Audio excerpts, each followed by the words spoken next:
सो देखो बेटा,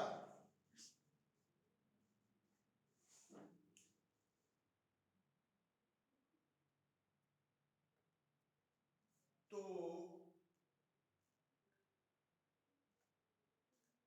last time ਆਪਾਂ डिस्कस ਕੀਤਾ ਸੀ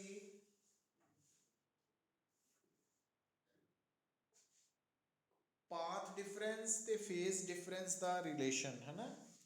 तो ਆਪਾਂ ਦੇਖਿਆ ਕੀ ਸੀਗਾ ਕਿ ਡਿਊਰਿੰਗ ਵੇਵ ਮੋਸ਼ਨ ਪੁੱਤ ਜਿਹੜੀ ਵੇਵ ਹੈ जिस डायरेक्शन च वेव प्रोपोगेट कर रही है उस डायरेक्शन के अलोंग जिहड़े पार्टिकल्स है उन्हों का फेज डिक्रीज करता वा। डिक्रीज का मतलब तुहानू समझ आया सी कि एक्चुअली अगर आप कहने हैं कि इस डायरेक्शन च वेव अगे बढ़ रही है तो सब तो पहला डिस्टरबेंस इस पार्टिकल को पहुंचेगी तो उन्हें वाइब्रेट होना स्टार्ट करता, फिर डिस्टरबेंस अगले को पहुंचेगी तो उन्हें उस थोड़ी देर बाद वाइब्रेट करना शुरू किया, तो उस तो अगले ने होर थोड़ी देर बाद, इस करके along the direction of propagation oscillating particles दा फेज डिक्रीज करता वा, घटदा। हुण पुत्त कल वाली डिस्कशन च आपां दस्सिया सी तुहानू मैं कि देखो हुंदा की है, जदों असीं सिंपल हारमोनिक मोशन की गल कर रहे सी तो सिंपल हारमोनिक मोशन च इको ही पार्टिकल सी, सिंगल पार्टिकल। तो सिंगल पार्टिकल दी डिस्प्लेसमेंट नू रिप्रेजेंट करने लई असीं सिंबल सिलेक्ट कीता सी x, तो r उसका एम्पलीट्यूड सी, तो साइन ओमेगा टी उसका फेज सी। गल खत्म हो गई।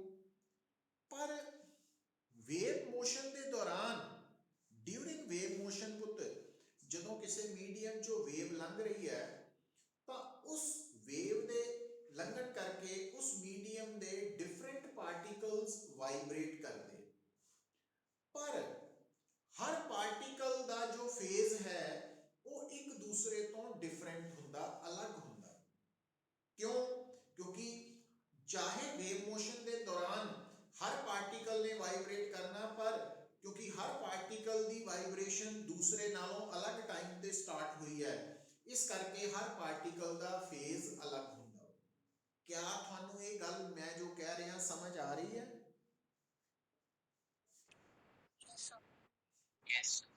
हाँ।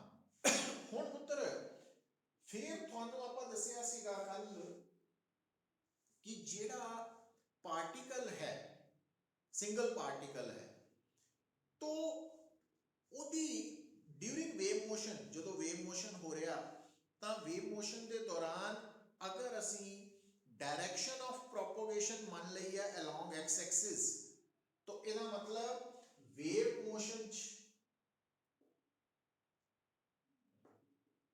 एक्स अगर है साडी डायरेक्शन ऑफ प्रोपोगेशन,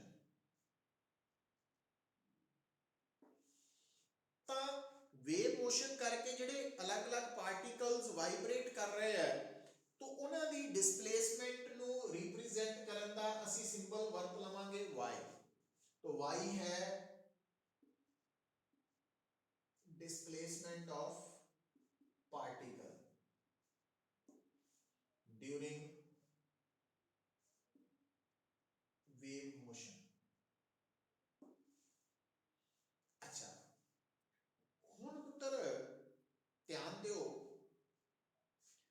जिहड़ी सिंगल वेव है, सिंगल वेव कल्ली वेव, तो वेव सिंगल वेव ਉਹਨੂੰ ਅਸੀਂ ਉਹ ਹਮੇਸ਼ਾ ਕੀ ਕਰਦੀ ਹੈ ਆਪਣੇ ਨਾਲ એનર્ਜੀ ਨੂੰ ਤੇ ਮੋਮੈਂਟਮ ਨੂੰ ਟ੍ਰਾਂਸਫਰ ਕਰਦੀ ਹੈ, ਕੈਰੀ ਕਰਕੇ ਲੈ ਜਾਂਦੀ ਹੈ ਅੱਗੇ। ਇਸ ਕਰਕੇ ਬੇਟਾ ਤੁਸੀਂ ਨੋਟ ਕਰ ਸਕਦੇ ਆ ਕਿ ਹਰ ਸਿੰਗਲ ਵੇਵ ਉਹ ਪ੍ਰੋਗਰੈਸਿਵ ਵੇਵ ਉਹਨੂੰ ਬੋਲਦੇ ਆ, डिस्प्लेसमेंट वेव बोलते हैं, ट्रैवलिंग वेव बोलते हैं। मतलब कोई भी जी सिंगल वेव है वो डिस्प्लेसमेंट वेव भी उन्होंने कह सकते हैं, ट्रैवलिंग वेव भी उन्होंने कह सकते हैं, प्रोग्रेसिव वेव भी कह देंगे। तो हुण जी सिंगल वेव है उहदे मीडियम चो पास करन दे नाल मीडियम दे अलग अलग पार्टिकल्स वाइब्रेट कर रहे। हुण देखो अगर मैं थोड़े सामने आ डिफरेंट पार्टिकल्स शो कर देना वा ना 1 2 3 4 5 6 7 8 पार्टिकल्स, तो इस वक्त जो थानू नजर आना चाहिए कि ये मीडियम दे उत्ते 8 पार्टिकल्स है और कोई वेव लंघ नहीं रही मीडियम च, पर जदों ये मीडियम चो वेव लंघेगी तो जदों ये सारे पार्टिकल्स वाइब्रेट करेंगे स्टेप बाय स्टेप, तो अगर आपां उन्हां दा स्क्रीनशॉट लईए है ना उस मीडियम दा, तो तुसी की ऑब्जर्व कर सकते हैं पुत्र कि मैं इत्थे एक आ डायग्राम बना रहा, देखियो इतना बना रहा ना, तो आ देखियो एक मिनट इनू आपां प्रॉपर वे च बना लेंगे हैं 9 इनू 10 ही कर देंगे हैं, तो प्रॉपर वे दे विच तुहानू गल समझ आ जाए ਉਹਦੇ ਲਈ ਆਪਾਂ ਥੋੜੀ ਜੀ ਡਾਇਗਰਾਮ ਨੂੰ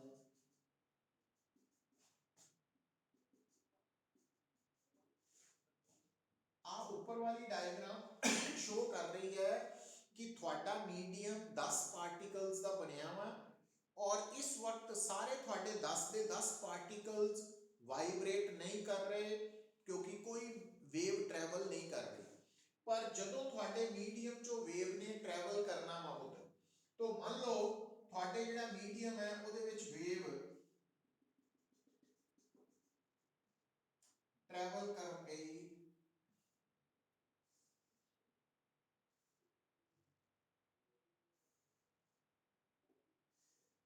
इधर, तो ਉਹਦਾ मतलब ਕੀ है कि आ ਜਿਹੜਾ पार्टिकल है वो ਇੱਥੇ है और आ वाला पार्टिकल ਇੱਥੇ है, आ वाला तीसरे नंबर वाला ਇੱਥੇ है इस वक्त, चौथे वाला ਇੱਥੇ है, पंजवें वाला ਇੱਥੇ है, छेवें वाला सतवां अठवां है ना नौवां 10वां। ਹੁਣ ਦੇਖੋ ਜਿਹੜਾ ਜਦੋਂ ਤੁਸੀਂ ਆ ਵਾਲੀ ਸਿਚੁਏਸ਼ਨ ਨੂੰ ਦੇਖ ਰਹੇ ਆ ਪੁੱਤ,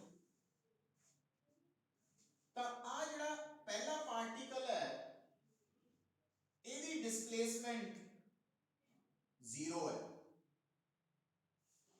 और आ ਜਿਹੜਾ फिफ्थ पार्टिकल है ਇਹਦੀ डिस्प्लेसमेंट भी 0 है, आ ਜਿਹੜਾ नाइन्थ पार्टिकल है ਇਹਦੀ डिस्प्लेसमेंट भी 0 है। अच्छा आ ਜਿਹੜਾ थर्ड पार्टिकल है ਇਹਦੀ डिस्प्लेसमेंट मैक्सिमम है एम्पलीट्यूड ਦੇ बराबर, और ਜਿਹੜਾ आ वाला पार्टिकल 7th है ਇਹਦੀ डिस्प्लेसमेंट भी मैक्सिमम है पर नेगेटिव।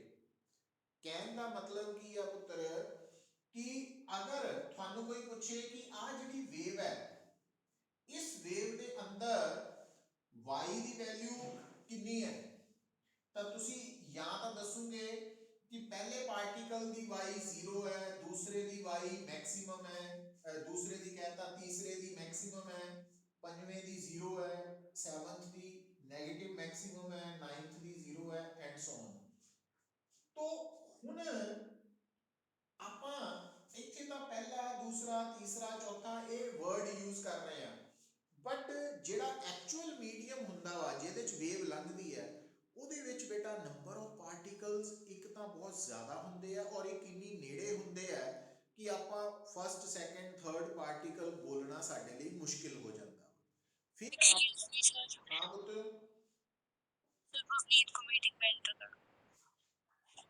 तो इस करके फिर बेटा आपा जो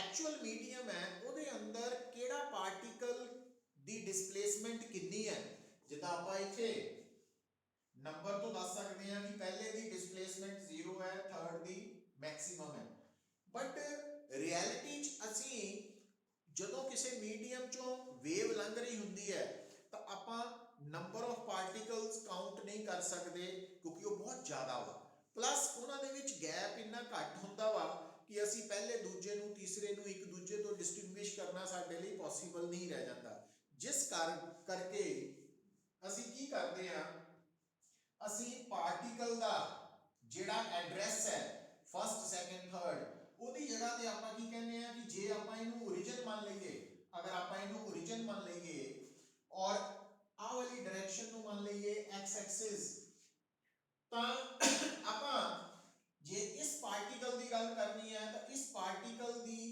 ਨੂੰ ਫੋਰਥ ਪਾਰਟੀਕਲ ਕਹਿਣ ਦੀ ਬਜਾਏ ਆਪਾਂ ਕਹਿ ਸਕਦੇ ਹਾਂ ਆ ਪਾਰਟੀਕਲ ਜਿਹੜਾ origin ਤੋਂ ਕਿੰਨੀ ਦੂਰ ਹੈ x, है ना। तो हर पार्टिकल का पहले पार्टिकल दे लिए x 0 है, दूसरे पार्टिकल का x अलग है, तीसरे लिए अलग है, चौथे लिए अलग है, पंजवें लिए अलग है। तो आपां हर पार्टिकल का जिहड़ा एड्रेस है वो आपां उस पार्टिकल की ओरिजिन तो दूरी तो दस सकते हैं। तो जिहड़ा x है वो की दस रहा सानू वेव मोशन च, तो x की वैल्यू दस रही है कि वेव मोशन के दौरान x की वैल्यू दस रही है कि आपां किहड़े पार्टिकल नाल ओरिजिन तो कुछ दूर x डिस्टेंस ते पए पार्टिकल नाल डील कर रहे हैं। तो x की है इस पार्टिकल की ओरिजिन तो दूरी और y की है, y है इस पार्टिकल की डिस्प्लेसमेंट, वाइब्रेशन की डिस्प्लेसमेंट। तो y और x का की संबंध है पुत्र, हुण ओदे लई आपां गल शुरू कर रहे हैं, ठीक है। हुण देखो गल नूं समझियो, हुण मान लो जिहड़ा तुहाडा पहला पार्टिकल है आ वाला, इस पार्टिकल दी y नूं आपां अगर लिखदे हां r की है पहले पार्टिकल।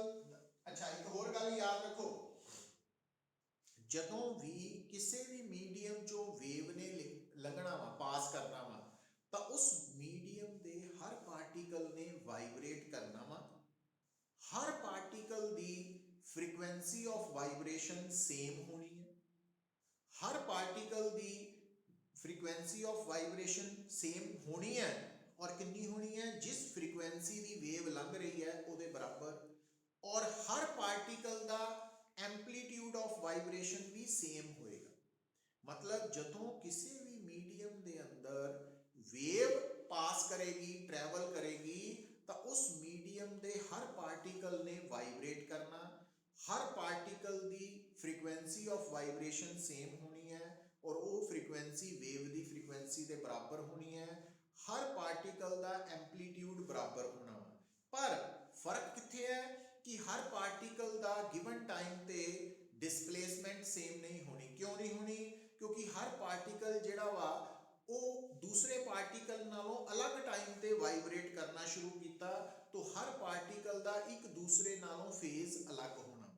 तो अगर आप बेटा इस डायग्राम दे विच कोई दो पार्टिकल सिलेक्ट कर लीए, जे मान लो आ एक है आ दूसरा वा या आ पहला वा आ कर लीए, जिहड़े मर्जी दो कर लीए।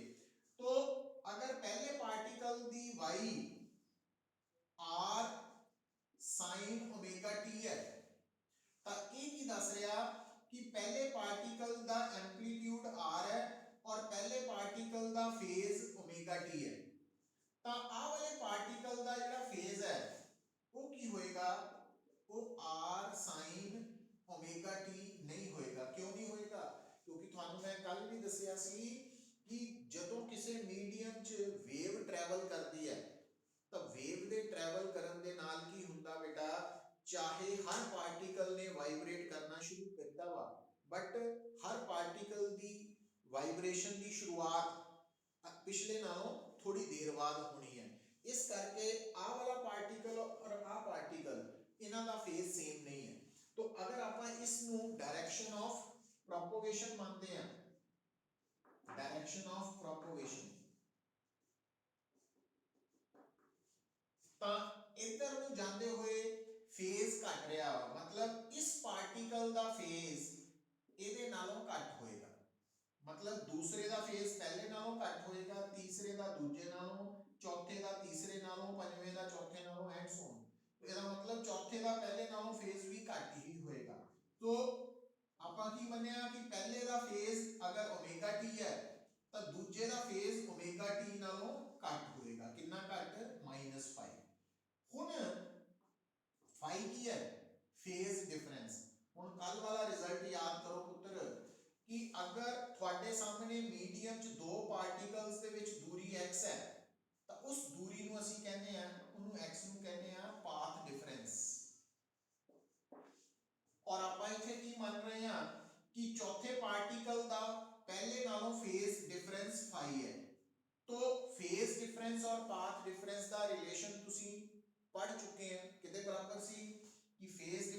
बराबर सी पुत्र देखो तो जरा कल लिखाया सी आपां 2 पाई बाय आही सी ना। हुण गल नूं फर्क समझो, जे आपां आ वाला डिस्टेंस डेल्टा x लिया तो फिर इत्थे डेल्टा x आजू, पर आपां आ वाला डिस्टेंस x लिया तो इस करके उत्थे x आ गया। सो इट मींस y2 दी वैल्यू आ गई r sin omega t minus 2 pi by lambda into x। So y2 दी वैल्यू आ गई r sin omega t minus, हुण तुहानू याद है मैं कल लिखाया सी कि जेड़ा 2 पाई बाय लैम्डा है ਉਹਨੂੰ वेव मोशन ਚ ਅਸੀਂ ਕੀ ਕਹਿੰਦੇ ਆ k प्रोपोगेशन कांस्टेंट।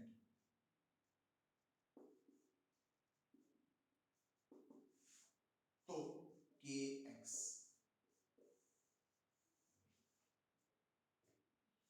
तो ਇਹਦਾ मतलब अगर पहले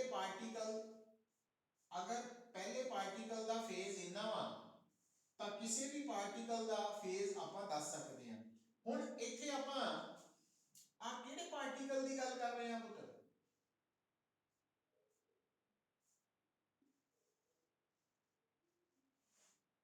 तो ਆਪਾਂ ਕਵਾਂਗੇ ਕਿ ਆ ਜਿਹੜੀ ਡਿਸਪਲੇਸਮੈਂਟ ਹੈ, ਹੁਣ ਧਿਆਨ ਦਿਓ ਗੱਲ ਨੂੰ, ਲਿਖਣਾ ਕਿੰਨਾ ਵਾ ਨਾ ਉਹਨੂੰ ਸਮਝਣ ਲਈ। तो आ ਕਿਹੜੇ ਪਾਰਟੀਕਲ ਦੀ ਡਿਸਪਲੇਸਮੈਂਟ ਹੈ?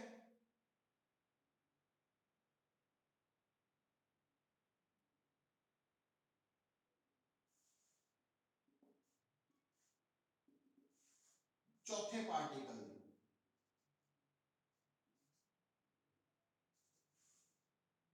ਜਾਂ ਆਪਾਂ ਇਦਾਂ ਵੀ ਕਹਿ ਸਕਦੇ ਆ ਕਿ ਆ ਜਿਹੜੀ ਆ y ਹੈ ਆ ਵਾਲੀ, ਇਹ ਕਿਹੜੇ ਪਾਰਟੀਕਲ ਦੀ ਡਿਸਪਲੇਸਮੈਂਟ ਹੈ? ਇਹ ਪਾਰਟੀਕਲ ਦੀ ਡਿਸਪਲੇਸਮੈਂਟ ਹੈ ਜਿਹੜਾ ਪਾਰਟੀਕਲ ओरिजिन ਤੋਂ ਕਿੰਨੀ ਦੂਰ ਹੈ?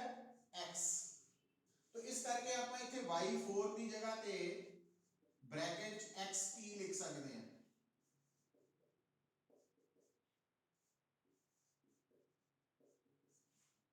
मतलब ये y उस पार्टिकल दी है जेदी पोजीशन x है, तो ये डिस्प्लेसमेंट उस पार्टिकल दी है जेदी पोजीशन x है। तो इस करके इतना जो लिखा गया ਤੁਹਾਡੇ सामने, तो ये दी गल है इनू हुण आपां आर्टिकल वांग लिखना वा ताकि पेपर च आ जाए तो आप कर सकीए, पर पेपर तो ज्यादा जरूरी यदि फॉर्म है वो मैं लिखाना। लिखो पुत्र, हेडिंग लिखियो। हुण आ जिहड़ी पूरी डिस्कशन है जिहड़ी डिटेल वाली है इनू आपां आर्टिकल च कन्वर्ट करन लगे हैं। इत्थे तक किसी नूं कोई डाउट है तो पूछ लो पुत्र।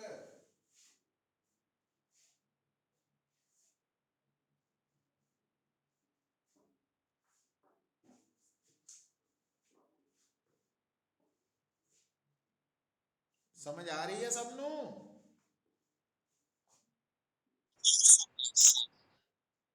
तो ਇਹਦਾ ਹੈਡਿੰਗ ਹੈ ਪੁੱਤਰ equation of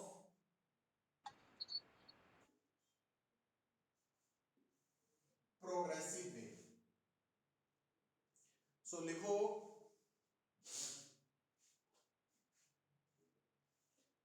consider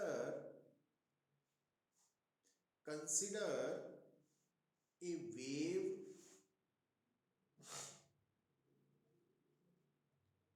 of wavelength lambda b propagating along x-axis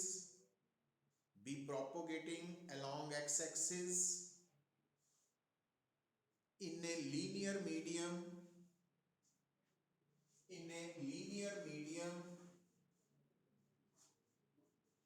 as shown in figure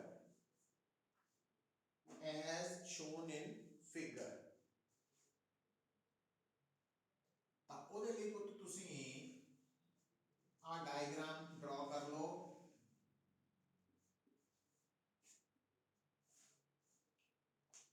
तो ਤੁਸੀਂ प्रॉपर डायग्राम बनाने ਲਈ है ना ਤੁਸੀਂ ਇਦਾਂ करना ਇਹਨੂੰ,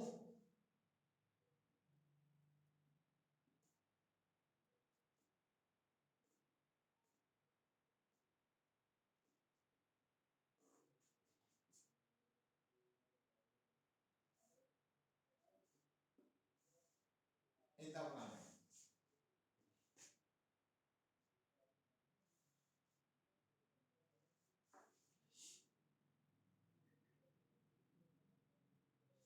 तो आ ਜਿਹੜਾ ਪਾਰਟੀਕਲ ਹੈ ਆ ਤਾਂ ਆਪਾਂ ਇਮੇਜਿਨ ਹੀ ਕੀਤਾ।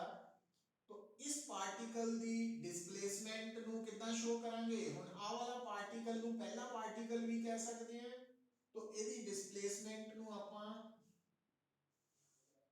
x ਦੀ ਵੈਲਿਊ ਇਸ ਪਾर्टिकल क्योंकि ये पार्टिकल y एक्सिस ਦੇ ਉੱਪਰ ਹੈ तो ਇਹਦਾ x कोऑर्डिनेट 0 है। तो और ਇਦਾਂ ਹੀ ਪੁੱਤਰ ਆਪਾਂ ਆ ਪਾर्टिकल ਦੀ तो आ डिस्टेंस मान लेना x।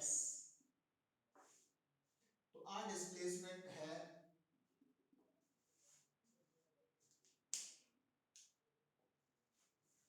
तो आ डायग्राम बनाओ पहला था पहला स्टेप।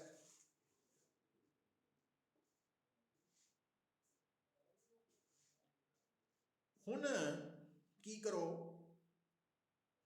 लिखो suppose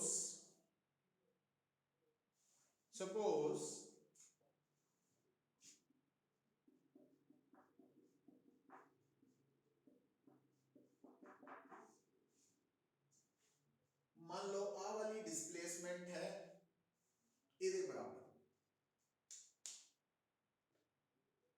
as we know that along the direction of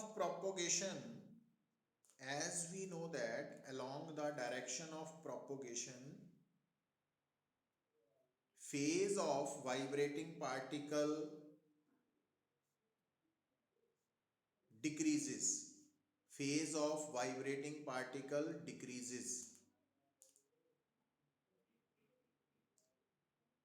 so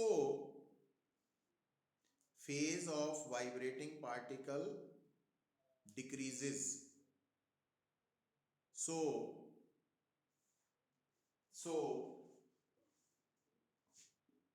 displacement of particle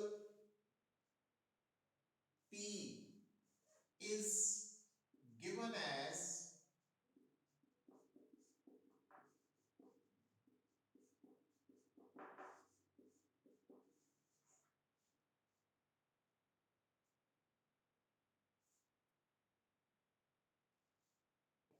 where phi is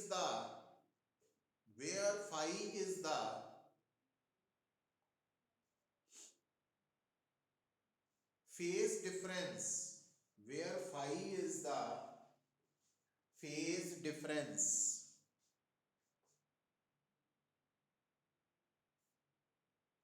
and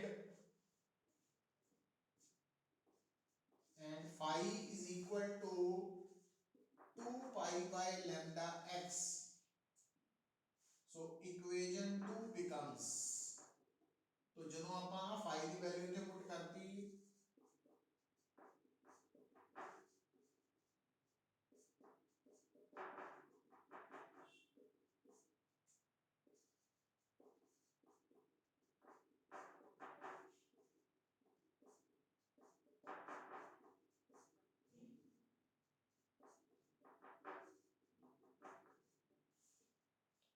तो आ बन गई। This is known as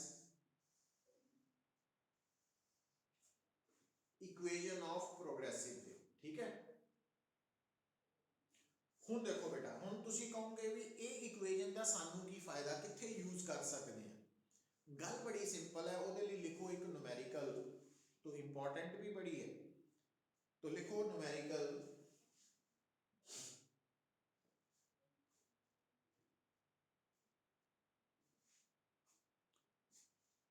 a wave traveling along x-axis is given by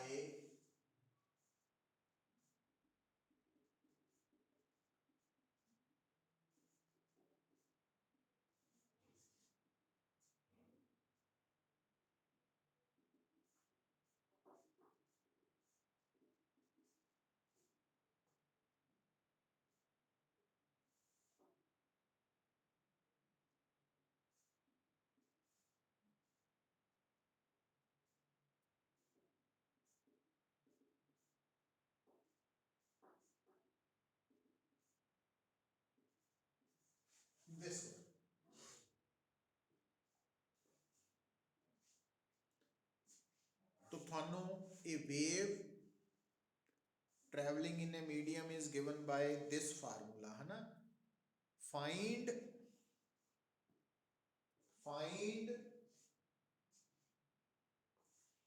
number 1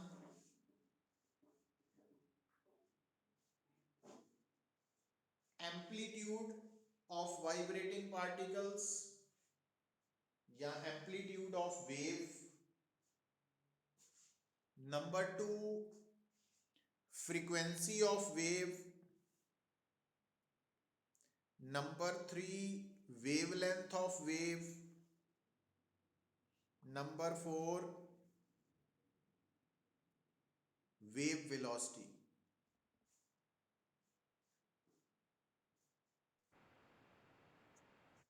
first बेटा है amplitude of wave, second है frequency of wave, third है wavelength of wave, fourth है wave velocity. ਹੁਣ ਤੁਹਾਨੂੰ ਆ ਇੱਕ ਇਕੁਏਸ਼ਨ ਦਿੱਤੀ ਹੋਈ ਹੈ 10 sin 100t 2 pi x, ਤੇ ਤੁਸੀਂ ਇਹ ਸਾਰਾ ਕੁਝ ਕਰਨਾ, ਨਾਲ ਹੀ ਤੁਹਾਨੂੰ ਯਾਦ ਆ ਜਾਣਾ ਚਾਹੀਦਾ ਕਿ ਜਿਹੜੀ ਇਕੁਏਸ਼ਨ ਆਫ वेव होती है ਉਹਦੀ स्टैंडर्ड फॉर्म होती है r sin omega t minus kx। तो ਇਹਦਾ मतलब आ एम्पलीट्यूड है, तो ਜਦੋਂ ਆਪਾਂ ਦੋਨਾਂ ਨੂੰ ਇਕੁਏਟ ਕਰਾਂਗੇ 10 मीटर ਆ।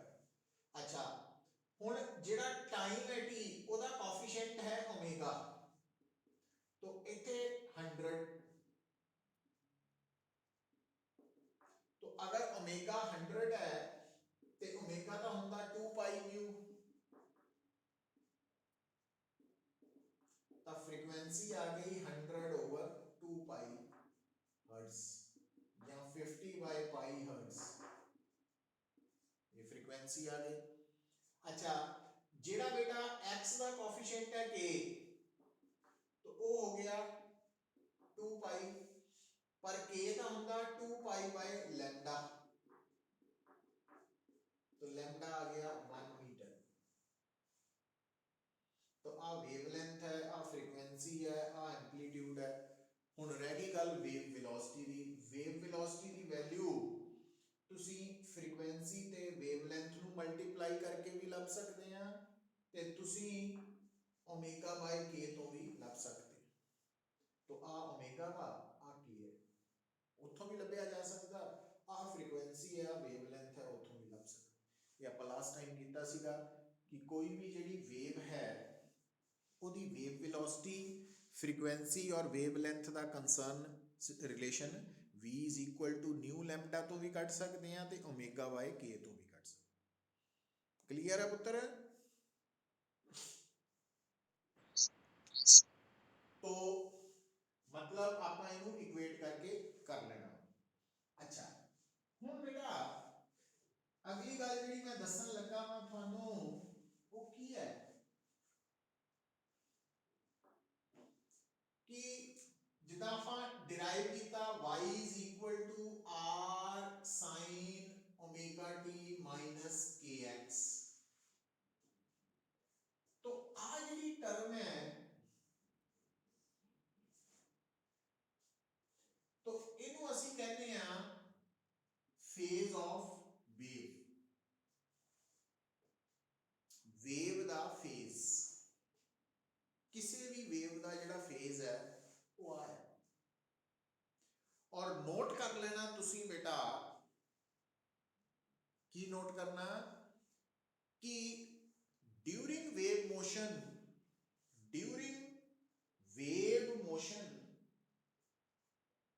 phase of a wave remains constant।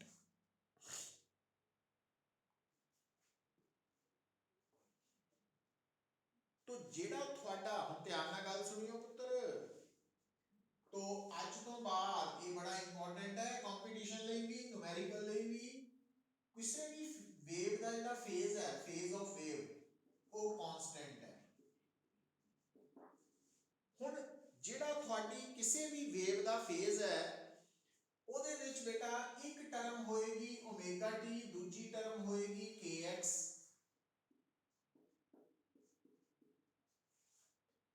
ਪਰ ਜਿੱਦਾਂ ਆਪਾਂ ਇੱਥੇ ਐਕਸਪ੍ਰੈਸ਼ਨ ਦੇ ਲਿਖਣ ਲੱਗੇ, ਆਪਾਂ ਜੋ ਕੰਡੀਸ਼ਨਸ ਅਸਿਊਮ ਕੀਤੀਆਂ ਸੀ ਉਹਦੇ ਅਕੋਰਡਿੰਗਲੀ ਇਹ ਸੀ ਓਮੇਗਾ ਟੀ ਮਾਈਨਸ kx। ਪਰ ਜਿਹੜਾ ਓਮੇਗਾ ਟੀ ਹੈ ਉਹ ਪਲੱਸ ਵੀ ਹੋ ਸਕਦਾ, ਮਾਈਨਸ ਵੀ, ਔਰ kx ਦੀ ਵੈਲਿਊ ਵੀ ਪਲੱਸ ਮਾਈਨਸ ਹੋ ਸਕਦੀ ਹੈ। ਜਿੱਦਾਂ ਕਿ ਤੁਹਾਡੇ ਸਾਹਮਣੇ ਜਿਹੜਾ ਫੇਜ਼ ਹੈ ਉਹ ਓਮੇਗਾ ਟੀ ਮਾਈਨਸ kx ਵੀ ਹੋ ਸਕਦਾ,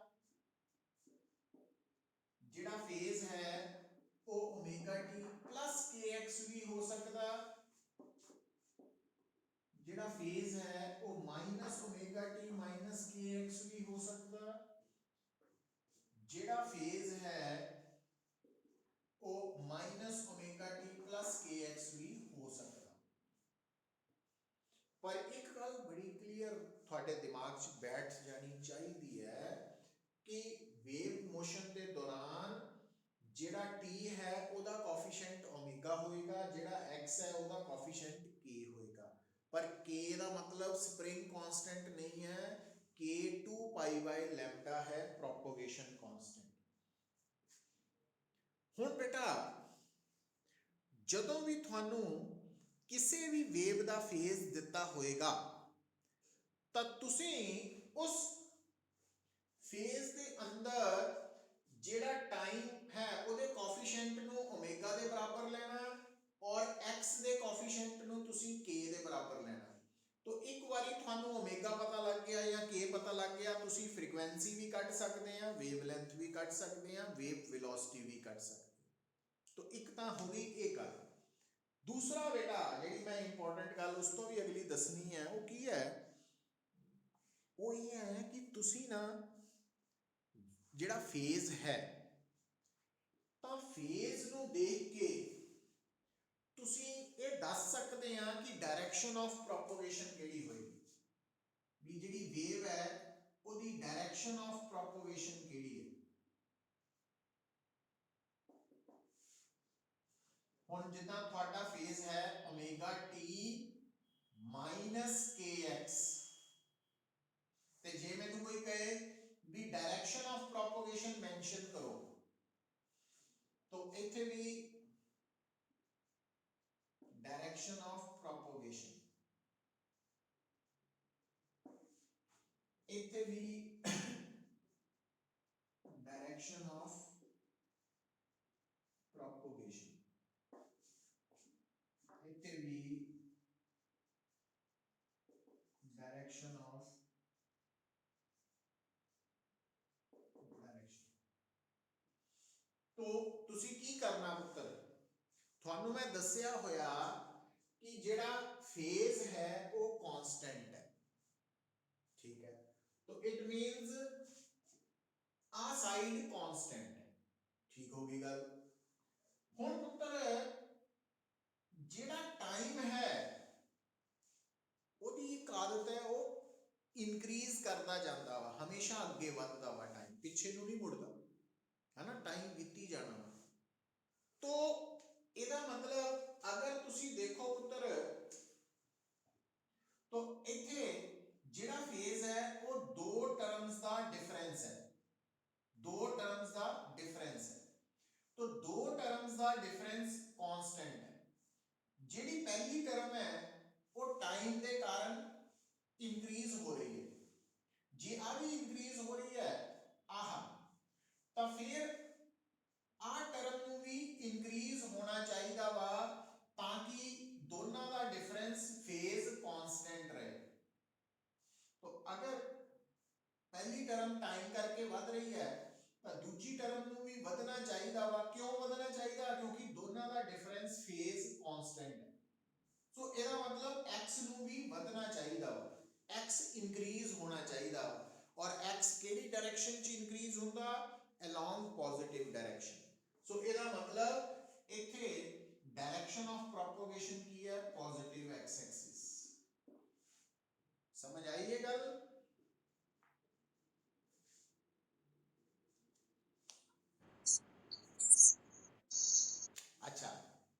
ਗੱਲ ਨੂੰ ਇੱਥੇ ਜੋੜੋ ਪੁੱਤ, ਜਿੱਦਾਂ ਇੱਥੇ ਦੇਖੋ ਹੁਣ ਇੱਥੇ ਜਿਹੜਾ ਫੇਜ਼ ਹੈ ਉਹ ਦੋ ਟਰਮਸ ਦਾ ਡਿਫਰੈਂਸ ਨਹੀਂ ਹੈ, ਸਮ ਹੈ।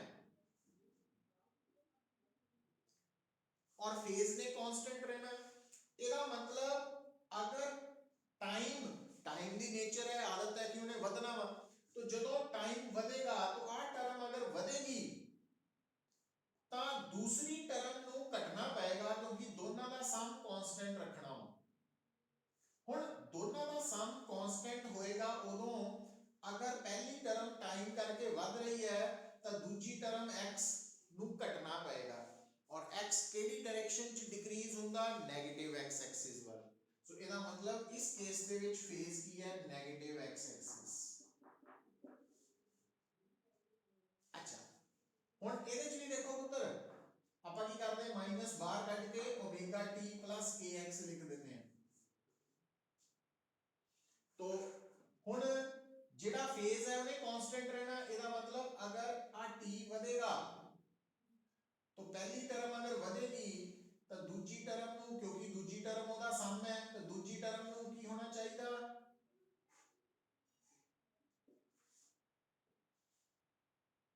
बोलते नहीं,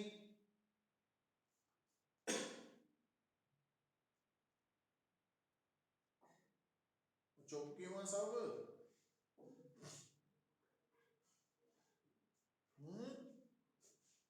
समझ नहीं आ रही।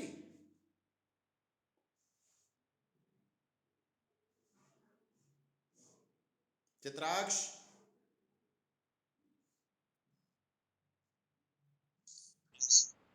समझ आ रही है तेनू गल दी कुछ,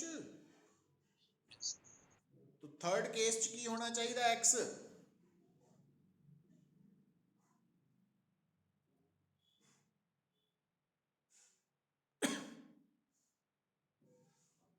गर्व